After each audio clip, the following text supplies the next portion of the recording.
Ito ang hindi kayang sabihin ng iba.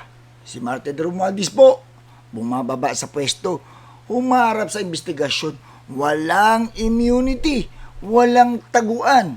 Ganito ang leader na handang mawalan ng kapangyarihan para lang lumabas ang katotohanan. Pero si Sara Duterte, puro depensa, puro lang palusot, privacy dito, bang secrecy doon. Iwas sa mismong ebidensya na dapat linawin. Kung talagang malinis ka, bakit parang takot na takot kang mabusisi? Bakit kailang harangan ng proseso kung wala ka namang tinatago? Hindi ito tungkol sa politika.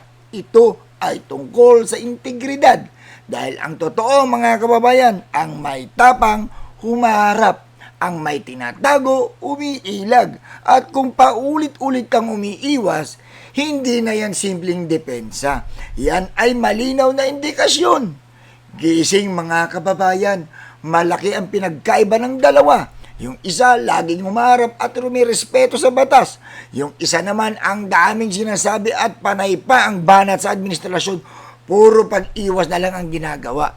Hindi tayo dapat niloloko ng puro salita lang mga kababayan. Ebidensya po ang labanan. Real talk lang.